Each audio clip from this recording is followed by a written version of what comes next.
मारकाए बद्र हक और बातिल की पहली जंग, इस हवाले से गुफ्तगू फरमाई थी। और वक्त चूँकि किल्लत की वजह से हम ज़्यादा गुफ्तगू नहीं कर पाए। इंशाअल्लाह आज इसके साथ साथ हम फतेह मक्का का भी जो है तज़किरा इंशाअल्लाह करेंगे। अज़ीज़ान मोहतरम, वाक़े बद्र के अंदर इससे पहले हमने समाअत फरमाया कि जब जंग का आगाज़ हुआ तो हज़रत अमीर हमज़ा, मौला अली और उबैदा रज़ियल्लाहु ताला अन्हु को सरकार ने मैदान में उतारा। जंग का आगाज कैसे हुआ कि पहले 3 वहां से आते थे, 3 यहाँ से। घमासान की जंग बाद में हुई, यानी फिर एकदम एक दूसरे पे लश्कर का हमला, लेकिन स्टार्ट जंग ऐसे हुई। तो अमीर हमजा भी शेर और अली भी शेर, एक हमला करने वाला शेर, एक फाड़ के रखने वाला शेर। इसका मतलब यही होता है। तो ये लोगों ने हमला किया, जंग का आगाज हो गया। जंग बदर के मौके पर सहाबाई किराम ने मशवरा किया कि हम आकाए करीम सल्लल्लाहु अलैहि वसल्लम के लिए एक घर, एक जो है जगह बना देते हैं जहां सरकार वहां तशरीफ फरमा हो और वहां से जंग का मुलाहिजा करे, एक झोपड़ी की मानी। आज मस्जिद बदर के मैदान बदर में अरीश नाम की जो मस्जिद है वही है कि जहां आकाए करीम सल्लल्लाहु अलैहि वसल्लम की जगह बनाई थी। हुजूर सल्लल्लाहु अलैहि वसल्लम की ज़ात मुबारका के ऊपर काफिरों का निशाना था और ये वही चाहते थे कि हम इन्हें कत्ल कर देंगे तो दीन खत्म, इस्लाम नहीं फैलेगा। तो सहाबाई किराम चाहते थे कि हम हुजूर के लिए एक सेफ्टी के लिए कोई मकान बनाए जहां हुजूर तशरीफ फरमा हो और वहां से निगहबानी करे। ये तय हुआ। उसके बाद एक और मशवरा हुआ कि उसकी हिफाजत कौन करेगा। चलो बना देंगे, लेकिन उसके हिफाजत के लिए भी तो हमें कोई चाहिए। तमाम सहाबाई किराम जितने भी थे सब ऐसे थे कि जो अपनी जान को हुजूर पे कुर्बान कर दे। हर एक तैयार था कि हम हुजूर की हिफाजत के लिए आकाए करीम अलैहिस्सलाम के उस जहां कयाम है उसकी हिफाजत के लिए हर एक तैयार था। लेकिन डर ये था कि अगर हिफाजत ना कर सके तो फिर सवाल ये था, इसलिए सब खामोश थे कि भाई करेगा कौन। चाहते तो सब थे, हिफाजत के लिए खून देने तैयार थे, हिफाजत के लिए अपनी जान भी देने तैयार थे। लेकिन मसला ये था कि हिफाजत ना कर सके तो अगर हमसे कोई चूक हो गई, अगर हमसे कोई भूल हो गई और नबी करीम सल्लल्लाहु अलैहि वसल्लम को कोई नुकसान पहुंचा, हुजूर को कोई तकलीफ पहुंची, तो अब उसकी जिम्मेदारी। इसलिए सब खामोश थे। जब ऐलान किया कि सरकार के उस मकान के करीब कौन हिफाजत के लिए खड़ा होगा, तो सरकार सिद्दीक़ अकबर खड़े होकर कहते हैं मैं मेरे मुस्तफा की हिफाजत करूंगा, मैं अपनी जान देकर खड़ा रहूंगा। अल्लाह अकबर। सब तो खामोश थे, लेकिन बाद अंबिया पहचानते इश्क रसूल के उस मंजिल पर फाइज वो सैयदना सिद्दीक़ अकबर जो कहते हैं मैं हुजूर की हिफाजत के लिए खड़ा होऊंगा। इसलिए जब मौला अली का दौरे खिलाफत था, आपके चाहने वालों ने आपसे पूछ लिया अली बताओ बहादुर कौन है। मौला अली कहते हैं हम सब में सबसे ज्यादा बहादुर तो सैयदना सिद्दीक़ अकबर हैं। लोग कहते हैं हमें तो ये गुमान था कि आप अपना नाम लेंगे, लेकिन आपने तो सिद्दीक़ अकबर का नाम लिया। तो हजरत अली कहते हैं बदर के उस मैदान के अंदर जब हिफाजत की बात आई थी तो सबसे ताकतवर इंसान सैयदना सिद्दीक़ अकबर थे, तो खड़े होकर कहते हैं जान तो जाएगी लेकिन मैं हिफाजत करूंगा। कहे जोर से सुभान अल्लाह। एसी में बैठे हैं तो नील आगे रो जाता, कहो जोर से सुभान अल्लाह। तो जब हिफाजत की बात आई, सरकार सैयदना सिद्दीक़ अकबर रात के वक्त जब सरकार दुआ करते थे, तमाम सहाबाए किराम आराम फरमा रहे थे, उस वक्त सैयदना सिद्दीक़ अकबर थे जो हुजूर की चादर को उठाकर कहते हैं आका आप बहुत दुआ करते हैं, अल्लाह आपके साथ है। फिर क्या होता है, सरकार की दुआ मुकम्मल होती है। कहते हैं ये अल्लाह ये 313 मेहनत करके तेरे पास मैदान में लाया हूं, और अगर ये न रहे तो कलमा पढ़ने वाला कोई ना होगा। अल्लाहु अकबर। फिर क्या था? वलक़द नसरकुमुल्लाहु बिबद्रिन व अंतुम अज़िल्ला। मुशरिकों के साथ तो कोई नहीं था, लेकिन मोमिनों के साथ अल्लाह था। सहाबा के साथ अल्लाह की मदद थी। 1000, 3000, 5000 की फौज फरिश्तों की मैदान बदर के अंदर मुसलमानों की इमदाद के लिए तशरीफ लाई थी मैदान बदर के अंदर। फिर मार्का जो है, अल्लाह अकबर, जंग उरूज पर पहुंची और घमासान की लड़ाई शुरू होती है। एक के ऊपर एक तलवारें चल रही थी। अल्लाह अकबर। सहाबाए किराम का ज़ौक़ शहादत देखे, सहाबाए किराम की हुजूर से मोहब्बत देखे। जिस वक्त बदर के मैदान के अंदर सब पहुंचते हैं और मुशरिकीनों की फौज सामने थी, सरकार कहते क्या करना चाहिए? फारूक आज़म का इश्क़ रसूल देखे। आप फरमाते हैं आका करना क्या है?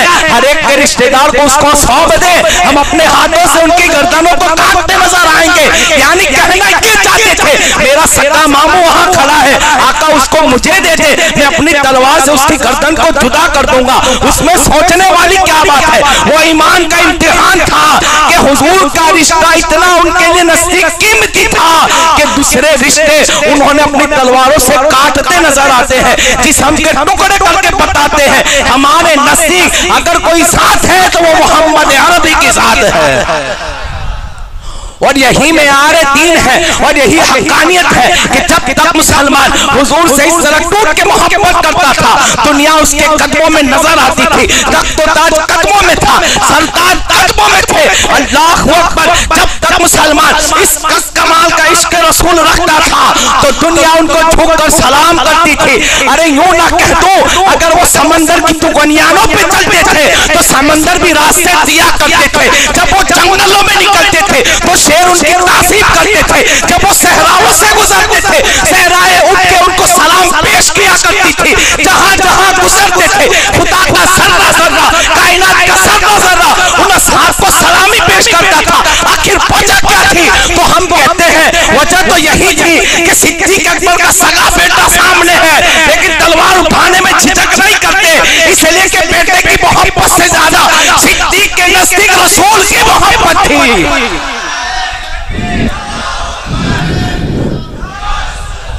ये एक कमाल इश्क था। अल्लाहु अकबर। मैदान बदर के अंदर जब सरकार सिद्दीक़ अकबर के बेटे मुशरिक की तरफ से थे, बाद में ईमान लाए, खड़े होकर ललकारने लगे मुसलमानों को, तो सबसे पहले खड़े होने वाले सिद्दीक़ अकबर थे। तलवार उठाई जाने लगे, तो मुझे जाने दे, ललकारता है, खून है अपना। सामने कौन है? खून है अपना, लेकिन खून अपना है। अपने कहते हैं ना बाप है ना, वो सामने बेटा है, लेकिन कहा उससे मजबूत रिश्ता मेरा और मुस्तफा का है। इसलिए कि खून के रिश्तों से ज्यादा वो ईमान के रिश्तों की अहमियत बताते थे। और यही तो हकीकत है। अरे कुरान जब उनके सरलों की कसम खाता है, ऐसे ही थोड़ी याद करता है। कुरान जब कहता है वकुल्ना वअदल्लाहुल हुस्ना, कुरान जब कहता है रदियल्लाहु अन्हु व रदू अन्हु, कुदरत ये कहे कि मैं उनसे राजी हो गया हूँ। खुदा की रजामंदी का ऐलान ऐसे नहीं होता है। आज हम हुजूर की मोहब्बत के लिए नमाजें नहीं पढ़ सकते, खाली हमारा दावा है। वो इसके रसूल में इतने कमाल के थे कि वो अपनी खून को भी अपना खून नहीं समझते थे। उठाओ मैं अपनी तरह सिद्दीक़ अकबर को सुनकर रुक जा, आप नहीं जाने। अपने बेटे के पास जा रहे थे, इसलिए कि उनका बेटे हजरत अब्दुर्रहमान जो बाद में ईमान लाए, वो मुशरिकों की तरफ से ललकारा तो कहा मैं जाता हूँ। मैं अपनी तलवार उठाई तो कहा सिद्दीक़ रहो, अभी बहुत जरूरत है तुम्हारी। और ये रोकना बाद में ईमान लाए, बाद में ईमान लाए, ये हुजूर की निगाह नबूवत थी। बाद में ईमान लाए, और जब ईमान लाए ना तो बाप बेटे में एक दिन गुफ्तगू हुई। हजरत अब्दुर्रहमान बिन अबू बकर कहते हैं कि अब्बा आपको खबर है जंग बदर के दिन अपने आपकी तलवार मेरी तलवार के नीचे आप आ गए तो मैंने छोड़ दिया। मैं कह अब्बा है छोड़, ये गुफ्तगू थी। उन्होंने बता दिया कि मेरे नजदीक मेरे औलाद से बढ़कर रसूल पाक की जात है। कैसे बताया? एक तो वो वाकया अभी जो बताया, और ये फतेह के बाद ईमान लाने के बाद ये वाकया भी हुआ। तो सिद्दीक़ अकबर ने कहा अच्छा अगर तू मेरी तलवार के नीचे आता ना तो मैं तुझे बेटा समझ के छोड़ता नहीं, बल्कि मैं ये समझ के तुझे कत्ल करता कि तू मुशरिकों की तरफ से आया है, भले तूने मुझे बाप समझ के छोड़ दिया। और ये जो जुमला था कहने की बात नहीं थी, क्या वो हो गया तो कहने में नहीं, हकीकत थी, वो हकीकत थी। सरकार फारूक आजम की एक बेटी हुजूर के निकाह में थी। वो कभी ऐसा मामला हुआ, सरकार नाराज थे, उसमें इनका बात नहीं थी, सारे अज़वाज का मामला था। एक वाकया है तवील। तो सरकार फारूक आजम ने कहा था अल्लाह के रसूल से कि अभी गर्दन उड़ा दूं अपनी बेटी की। ये हकीकत है कि अगर ऐसा है तो मैं अपनी तलवार से उनकी गर्दन उड़ा दूं। ये कहा करते थे ये लोग। इस कमाल का इश्क रसूल था। हिफाजत के लिए तैयार हुए, खमासान की लड़ाई शुरू हुई। हजरत उकाशा बिन मुहसिन रज़ी अल्लाह ताला अन्हु ये हुजूर की बारगाह में कहा, या रसूलल्लाह मेरी तलवार टूट गई या थी नहीं। तो हुजूर अलैहिस्सलाम ने करीब में एक लकड़ी पड़ी थी, छड़ी उठा के दे दी। तो ये नहीं देखते कि लकड़ी से क्या होगा, वहां तलवार डंडे से क्या हुए, ये नहीं कहा था। उस लकड़ी को लेकर निकल गए, कहा दे दी, कहा तलवार मांगी थी, दी लकड़ी, लेकिन ईमान ये था कि ये काम तो तलवार कच करेगी। और ये हकीकत है। हजरत उकाशा बिन मुहसिन कहते हैं लहराता था तो लकड़ी थी, मारता था तो तलवार का काम करती थी। और ये हकीकत है, बदर के दिन तक महदूद नहीं था। अल्लाहु अकबर, मुस्तफा की दी हुई छड़ी को ऐसा इस्तेमाल किया कि हजरत फारूकी तक, हजरत उस्मान गनी, हजरत फारूक आजम के दौर, हुजूर के दौर तक जब जंग हुई, हजरत उकाशा उसी लकड़ी को लेकर मैदान में गए। ऐसा नहीं कि अब लकड़ी है, दस्ते मुस्तफा से दी गई। तारीख गवाह है, मारते थे तो छड़ी थी, लगती थी तो टुकड़े करती थी। दौरे सिद्दीक भी आया, दौरे फारूक भी आया। अल्लाहु अकबर, हुजूर का ज़माने अक़दस के 10 साल तक जिस वक्त भी जंग और मार के होते थे, हजरत उकाशा तलवार नहीं उठाते थे, बल्कि उसी छड़ी को लेकर जाते थे और लोगों के सरों को निकालते थे। ये हुजूर का मौजज़ा था, ये हुजूर का मौजज़ा था।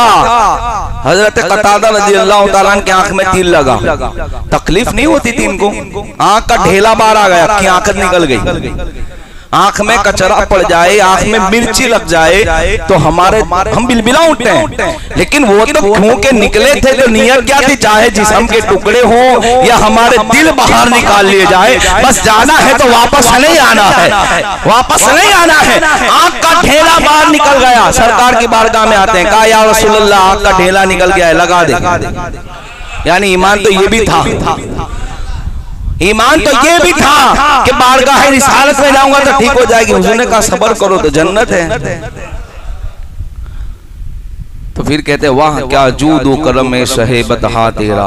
आला हज़रत कहते नहीं सुनता ही नहीं मांगने वाला तेरा। तो कहा आका आपके करम से आंख लगा दे, मेरे कहने से आंख लगा दे, आपकी रहमत से जन्नत दे दे।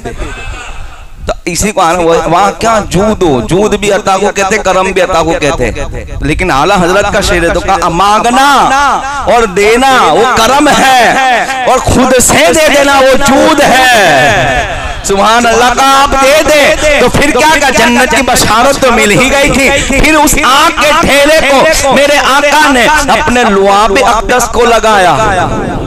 आज की मेडिकल साइंस इस चीज के सामने फेल है। अमेरिका से लेकर ऑस्ट्रेलिया के फिजी तक, यूरोप से खमासिको से लेकर अरब की चौखरों तक किसी पावर, किसी साइंस के अंदर या किसी मशीन के अंदर इतनी ताकत नहीं है कि आग के ठेले को फिट कर सके, चंद लम्हों में ठीक कर सके। ऑपरेशन हो तो 15 दिन की मोहलत, ऑपरेशन सक्सेस हो ना भी हो आग की गारंटी नहीं। लेकिन ये लुआब अक़दस एक मर्तबा लगाया, कहते हैं बाहर निकलता हो। कोई कहता है तेरी आंख कितनी चमकती है, तो कहते हैं मुस्तफा ने अता फरमाई है। जब बूढ़े हुए उम्र दराज होते हैं, कहा एक आंख तो कमजोर हो गई, लेकिन जिस आंख में लुआब लगा था हुजूर की के बावजूद भी उस आंख से मुझे नजर आया करता था। वाह क्या जूदो करम है शहे बतहा तेरा नहीं सुनता ही नहीं, मांगने वाला तेरा मेरे करीम से गर कतरा किसी ने मांगा, दरिया बहा दिए हैं दुर्बे बहा दिए हैं। और लुआब की क्या तासीर की बात करूं, हजरत जाबिर की वाकया नहीं सुना कि 4-5 लोगों को दावत दी, हुजूर ने आटे में लुआब मिलाया, हुजूर में हांडी में लुआब डाला और कहा बुलाओ जाबिर सबको। तो कहते हैं इनकी जाबिर कहते हैं कि इतना तो खाना भी नहीं, 1500 सहाबा की दावत कैसे होगी। बीबी कहती है जब हुजूर ने कहा तो बुला लो, बंदोबस्त हो जाएगा, एहतमाम हो जाएगा। और बुलाया, कहते इतना खाया, 1500 खा चुके लेकिन खाना नहीं घुटा, यहाँ तक के पड़ोसियों में भी तकसीम कर दिया। ये लुआब की बरकतें थी। अब सोचे एक आखिरी बात मौजू से हटके है, उस लुआब को मेरे आका ने इमाम हुसैन को पिलाया, फिर मैदान करबला में वो जौहर भी तो दिखाए ना। तो हजरत कतादा की आंख का ढीला निकला, सरकार ने वो बाजू जिससे पहले मैंने बताया था वो निकला, हुजूर का लुआब लगा, वो जुड़ गया। हजरत अतीक कहते मेरी पिंडली टूट गई, मैं बारगाह इस हालत में गया, हुजूर ने लुआब लगाया, जोड़ दिया, खत्म हो गई बात। और कैसी बात, सीमेंट का पट्टा भी आए तो गारंटी नहीं कि आगे जाके हाथ दर्द करे, टूटी हुई हड्डियों का कोई गारंटी नहीं होती। लेकिन कसम खुदा की जहां ये मौजिज़ात का ज़हूर हुआ और जिसको भी लुआब मिला वो हमेशा के लिए शिफायाब हो गया। रात की गुफ्तगू में आप सुनेंगे जंगे खैबर में मौला अली रज़ी अल्लाह तआला अन्हु की आंखों के अंदर दर्द था जंगे खैबर की जंग के दिन। इंशाअल्लाह उसकी तफसीलात आज रात में हम करेंगे, खैबर की जंग। तो उस वक्त क्या था, सरकार ने अपना लुआब लगाया।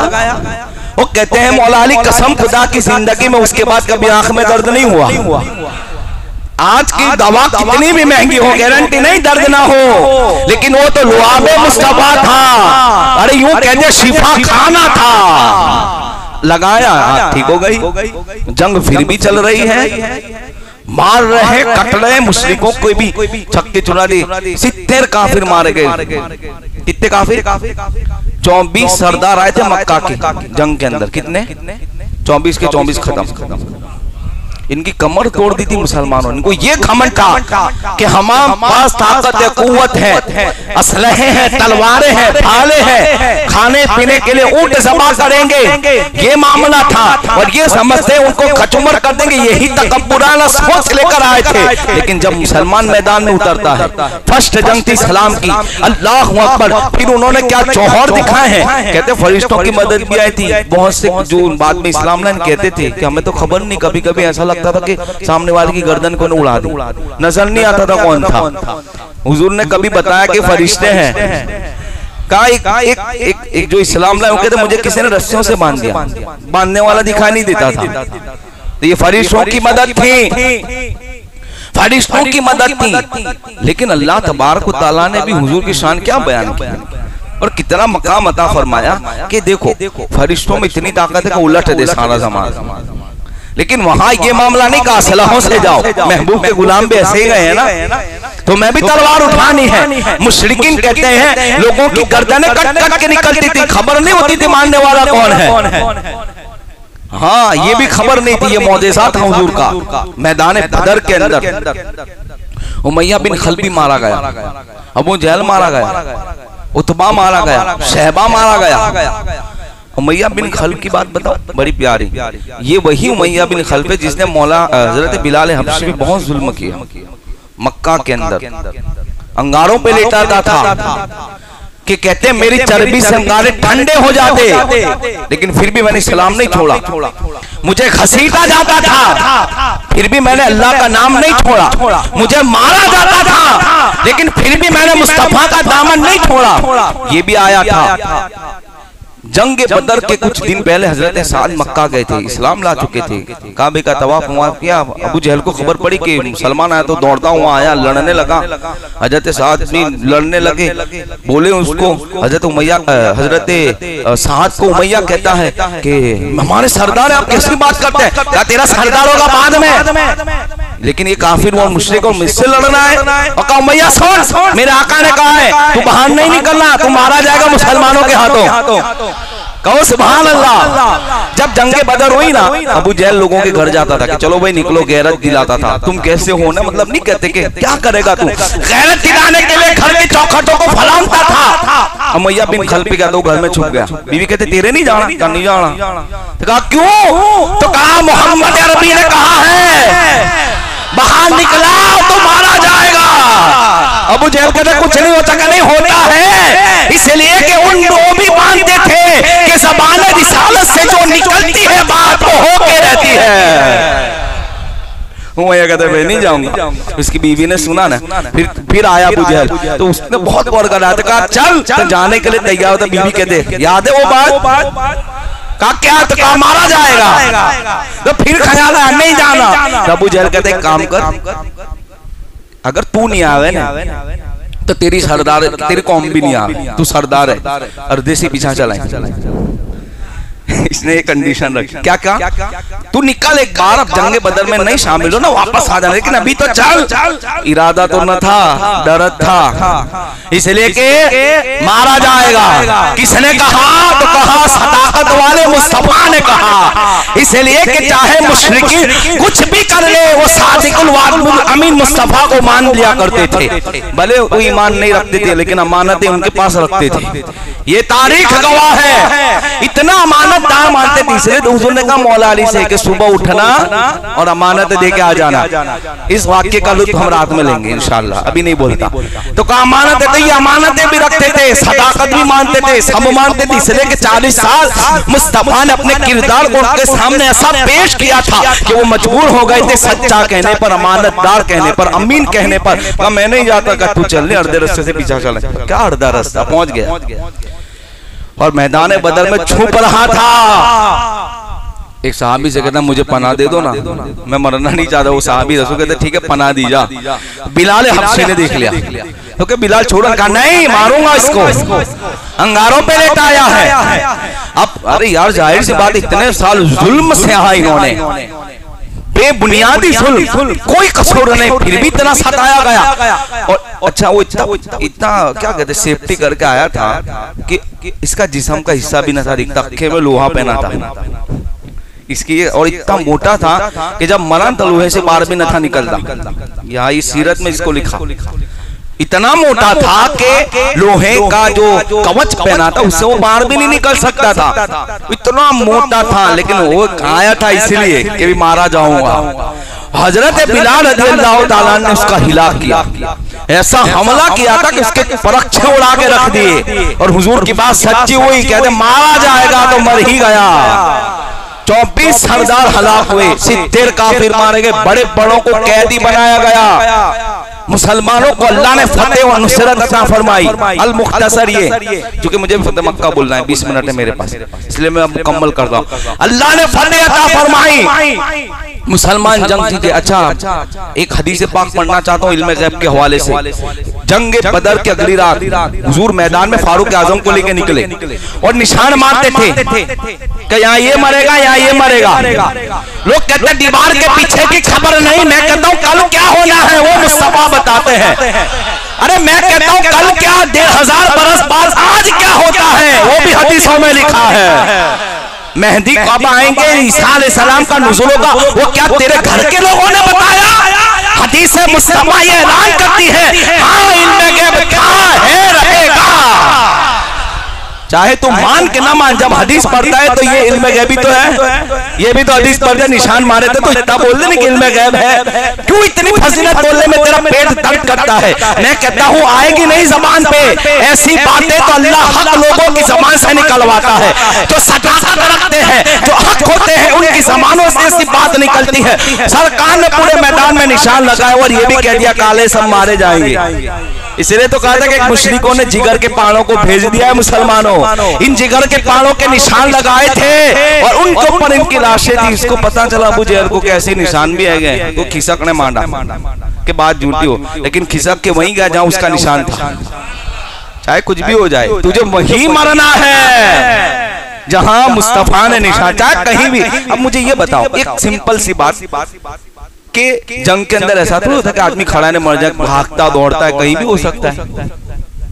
चलो वहां तलवार मारी तो इधर आके गिर के मरे, चलो नीचे तड़पता है तो आलोट के मरे, तो निशान के जरूर है उसी निशान पर, लेकिन मैं ना कहूँ जमीन ने पकड़ लिया होगा, इसलिए कि निशान लगाए थे मुस्तफा ने, तो आपके निशान को वहां से हटाया नहीं जाएगा, उसकी लाशों को जहां आपने निशान किए थे वहीं रखा जाएगा। और हुजूर ने निशान बनाए, मर गए, सब हिलाक हो गए, इनको गढ़ों के अंदर फेंक दिया गया, कुओं के अंदर डाल दिए गए इन लाशों को। हजरत अबू हुज़ैफा, ये बात बहुत बड़ी बात है, इनके वालिद थे जंग बदर और सरदार बहुत अमीर, मारा गया। अबू हुज़ैफा देख रहे थे ऐसे, जब इनके खानदान की लाशों को फेंका जा रहा था ना, सगा बेटा अबू हुज़ैफा और बाप सरदार करोड़पति, इसकी लाश को जब फेंके तो देख रहे थे। सरकार ने फरमाया अफसोस हो रहा है, अबू हुज़ैफा से कहा, तो कहते नहीं अफसोस नहीं है, जो हुआ सही हुआ, ये सगे बेटे, लेकिन या रसूलल्लाह मैं देख इसलिए रहा हूं कि मेरा बाप इतना जेंटलमैन, सिंपल भाषा, मैं उर्दू नहीं बोलता समझ जा, और ये सलाम ना लाए, मुझे इसका अफसोस है कि मैं ये सोचता था कि इतना सहन, इतनी उसके अंदर इतनी अकल है, वो इतना मतलब के हर चीज में वो जानकार है, कहते हैं ना जेंटलमैन है। मैं ये सोचता था कि कभी ना कभी मेरे बाप पे इस्लाम की सदाकत खुलेगी और ईमान लाएगा, लेकिन अफसोस इस बात पे कोई ईमान नहीं लाया। ऐसे ऐसे इम्तिहान थे। चाचा की, इनके सगे चाचा की लाश फेंकी गई, बाप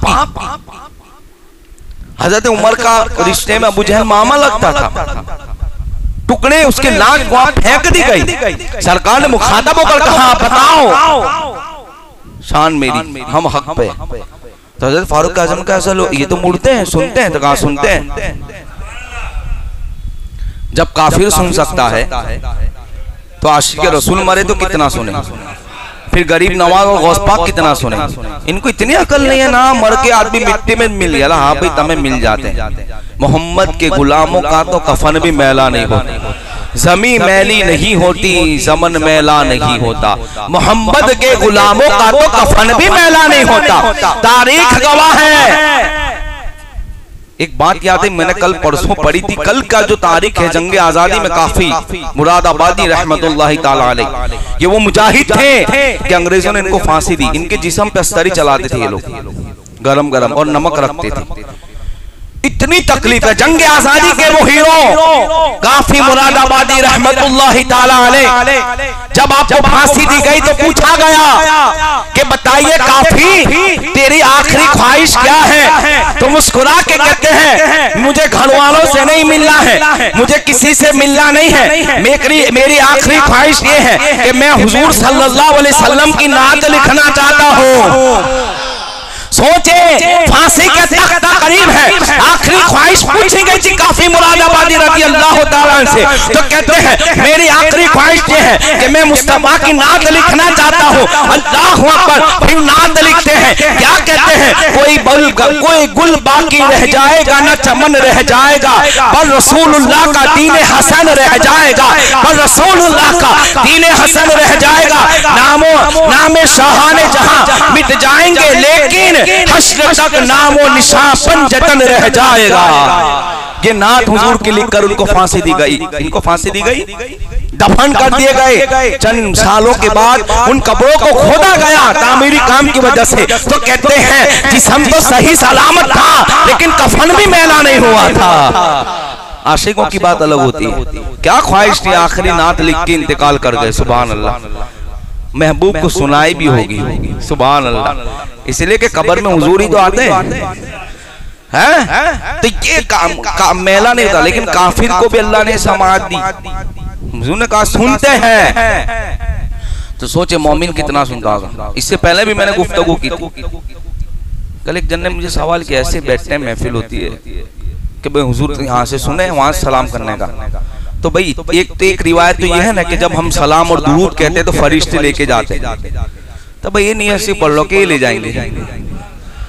ये तो हकीकत है ना कि अल्लाह के रसूल फरमाते फरिश्तों को मुकर्रर किया, जब तुम दुरूद पढ़ते तुम्हारे बाप के नाम के साथ मेरी बारगाह में तुरंत तुम्हारा दुरूद पहुंचाया जाता है। ये है। तो इनको मुखातब हुए। फिर हुजूर ने वहां नमाज पढ़ी जमात से। नमाज से फारिग हुए तो एक सहाबी कहती है या रसूल अल्लाह मैंने देखा कि आप मुस्कुरा रहे थे नमाज में। कहो सुभान अल्लाह। हुक्म तो ये कि वहां देखे, लेकिन सहाबा का मिजाज क्या था कि जब नमाज पढ़ते तो चेहरा उनके सामने मुस्तफा का होता था। अल्लाहु अकबर, चेहरे वद्दुहा को देखकर इबादत का क्या ज़ौक़ आता होगा। सुभान अल्लाह। का मुस्कुराए तो सरकार फरमाता, जलालुद्दीन सुयूती अलैहिर्रहमान ने अल-ख़साइसुल कुबरा में इसको लिखा। कहते हैं आका अल्लाह के रसूल फरमाते हैं कि बात ये है कि जब जंग मुकम्मल खत्म हो गई तो फरिश्तों की फौज को लेकर जिब्राइल आसमानों पे गए, जमीन पे है, हुजूर देख रहे हैं। कहते हैं कि आसमानों का दरवाजा बंद था। जिब्राइल ने खटखटाया, कहा जिब्राइल तो कहा जंग हो गई, कहा हो गई? तो कहा अभी तुम्हें एंट्री नहीं, आना नहीं है। मेरा रब कहता है जिब्राइल गए थे मेरी इजाजत से, अब जाओ और मेरे महबूब से कहो जब तक इजाजत ना दे आसमान का दरवाजा नहीं खुलेगा। तो कहा इस बात को देखकर मैं मुस्कुराया। सुभान अल्लाह। फिर आके इजाजत दी, फिर गए, तशरीफ ले गए। ये है मकाम मुस्तफा, ये है मेरे रब ने मुस्तफा की अज़मत को बताया खोल कर। कुरान पढ़ो तो शान मुस्तफा, नात पढ़ो तो अज़मत मुस्तफा। सहाबा की जिंदगी को देखो तो कदम कदम पे हुजूर की ताज़ीम और एहतराम की बात। कहाँ लेकर इजाजत आओ, गए थे मेरी इजाजत से, अब आना है मुस्तफा की इजाजत से। मदीना में जंग की खबर कह दी कि जीत गई, फतेह हो गई। सरकार ने 3 दिन वहां कयाम किया। हुजूर की एक आदत थी कि जंग के बाद निकलते नहीं, 3 दिन तक रहते, अभी भी आओ। यह हकीकत है कि उन्होंने ऐसी उनको मुंह की खिलाई कि उनके सारा गुरूर खत्म हो गया। पूरे अरब में दबदबा हो गया कि मुसलमान इस तरह, ये समझते थे कि पीस के रख देंगे, लेकिन नहीं, उल्टा हुआ। दूसरे लोगों को कैदी बनाया, मदीना में लेकर हजरत अब्बास भी इसमें थे, लेकिन वो आना नहीं चाहते थे। उसने पहले ही कह दिया था कि मेरे चाचा को कोई हाथ नहीं लगाएगा, इसलिए कि उनकी मर्जी न थी, जबरदस्ती लेके आए। ये है इल्म गैब। कहाँ मदीना और दिल के ख्यालात को जानते हैं। फिर जब फिदिया लिया ना, कहा हज़रत अब्बास से कहा कि फिदिया लेके आप भी आजाद हो जाओ। तो कहा मेरे पास तो कुछ नहीं है। तो सरकार मुस्कुराए, कहा कि आप जब घर से निकलते थे तो आपने मेरी चाची उम्मे जमील को कुछ रुपये दिए थे और कहा था कि अगर आओ तो ठीक, ना हो तो बच्चों की परवरिश करना। तो कहते हैं सदक़ता या रसूल अल्लाह, इसलिए कि जब मैं उनसे बात कर रहा था तो तीसरा कोई नहीं था। कहते हैं आप ही अल्लाह के रसूल हैं, और उसी वक्त कलमा पढ़ के मुसलमान होते हैं, इल्म गैब से मुसलमान हो गए। ये है मुकम्मल।